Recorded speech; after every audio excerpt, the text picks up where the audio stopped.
Every day, as we live our lives, we sometimes take for granted the freedom that we enjoy.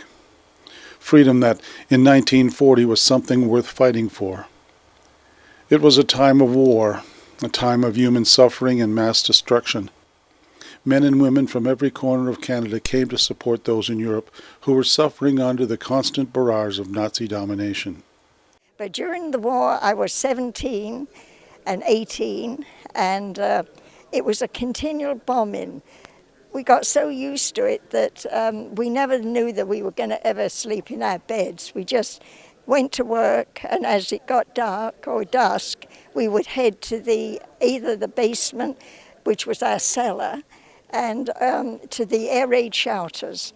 And we had a little bag with us that had the gas mask, our identity, and maybe a bank book and a change of underwear.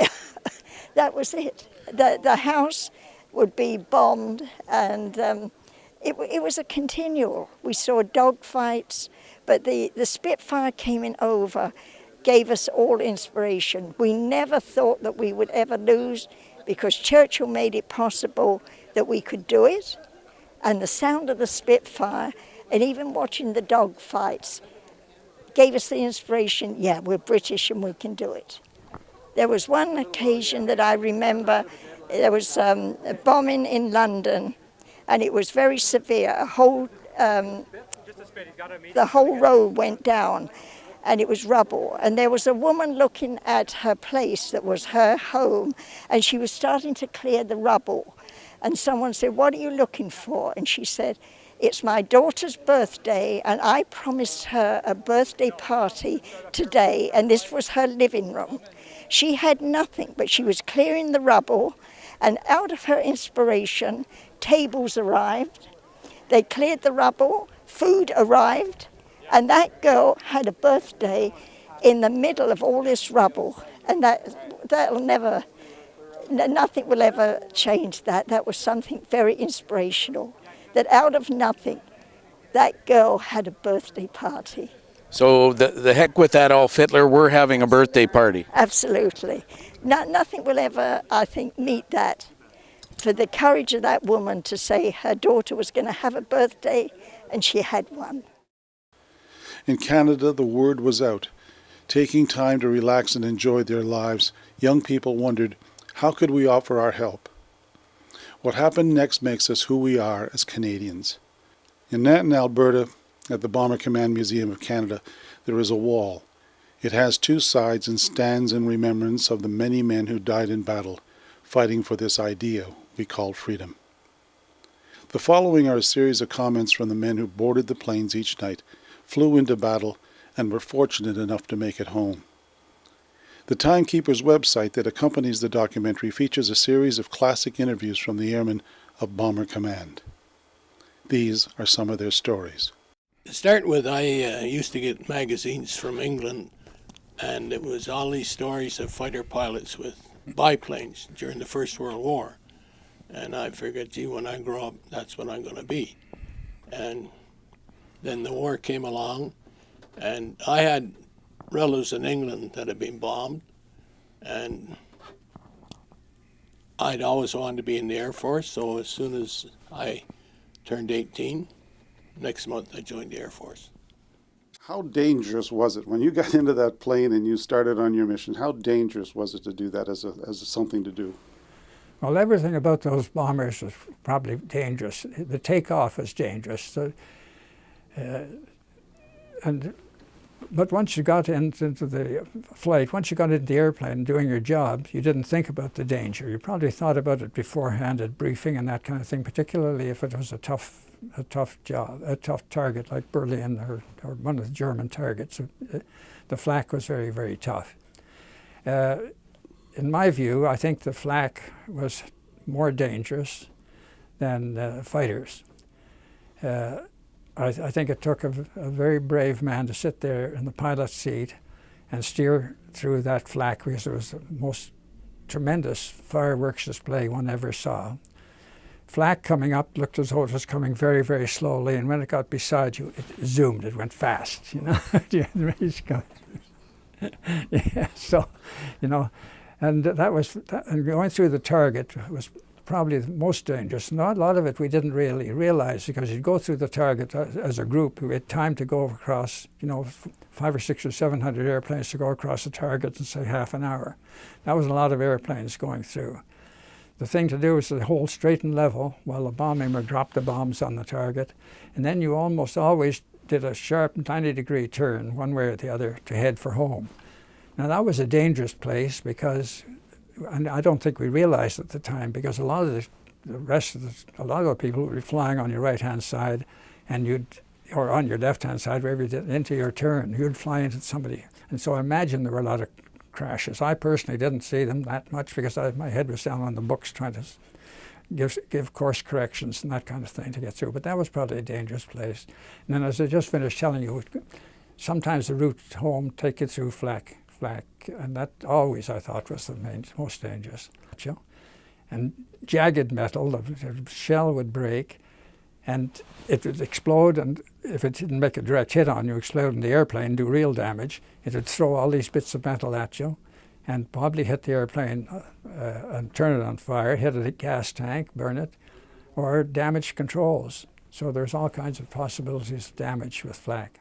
We were hit by flak twice. Once, one piece of flak came up between myself and the navigator who was sitting in there, and right through the aircraft. And another flak hit my rear gunner, and he got a piece of flak in his elbow.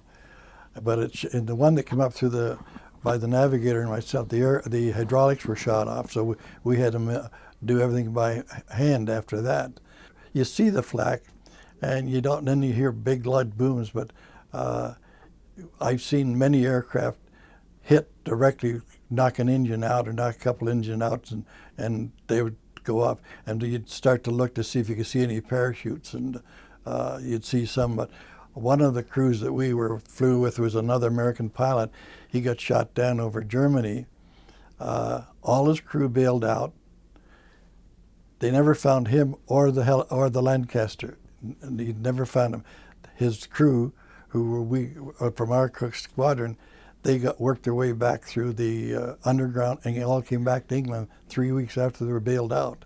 But they never did find the pilot or the Lancaster. And I was in the open. I mean, I wasn't in a turret or anything. I was, the target was right below me, and everything was happening. And I'll never forget the sight. On every trip, the same. Explosions, lights, everything happening out there. And if you're not hit, you were lucky. And we were lucky. We got back every night. And later on in the tour, when we hit the English coast, I'd get out of my position, go up beside the pilot, put the second dicky seat down, and get up in the second dicky seat. And on a moonlight night, it was just glorious. You'd look out the window, and there was the old hurt just churning away. It was nice. It was nice. And my skipper came to see me. I think it was about 1954. And we had a good meeting. And I said to him, I always wished when I was in the second dicky seat that you would say, do you want to feel the aircraft take the wheel? And he never did. And he said, I thought of that too, Jack. I often thought of that. I should have let you do it, just to feel it, Good aircraft. Now the Lancaster people, they won't maybe agree with me. The Lancaster was the other bomber. And the Halley, I'm all for the Halley, of course, because it brought me back 32 times. And I guess that's about all you can ask for an aircraft. As we were approaching the target, the bomb aimer was saying, steady, steady, steady. And the rear gunner reports one Lancaster going down 200 yards behind us in flames. So I write that down in my log. A few seconds later, another Lancaster going down 100 yards behind us, I write this down, and then all of a sudden, in the cockpit, in my position, which was under the pilot, in the nose of the aircraft, in the Halifax, all of a sudden, hell broke loose. The curtains on each side of me were on my head. My parachute, which was to my left, had been blown open, and there was a great hole just beside me like this, and something had come in or gone out near me and out the wireless operator's position, and I found myself just shaking like a leaf, and I kept telling myself inside my oxygen mask, control yourself, boy, you got work to do. And it all lasted no more than about 5 or 10 seconds, but it was quite an experience. You tear these curtains off my head so I could see, and so anyway, we got out of there, and so that was my really one of the worst moments. Another bad moment was on the last raid of the war. We were over bombing one of the Frisian islands called Vangaroga, and our target that day was naval gun batteries, which were on the sandbar, you see, and we had to knock them out because they were preventing our navy from going into Bremerhaven and Wilhelmshaven. And so anyway, and at that time, late in the war, the bomber operations they used to drum into us that maximum effort, and concentration was the word.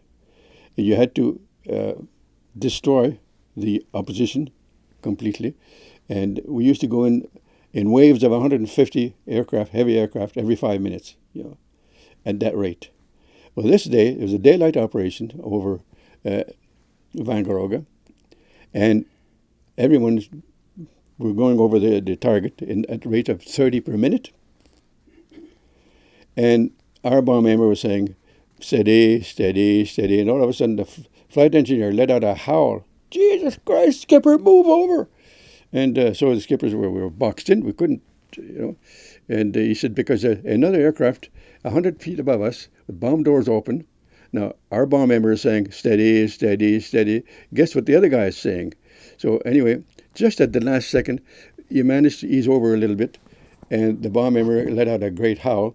6 tons of bombs went between our wing and the tail of the aircraft like this, and he said that cost him 10 years of his life.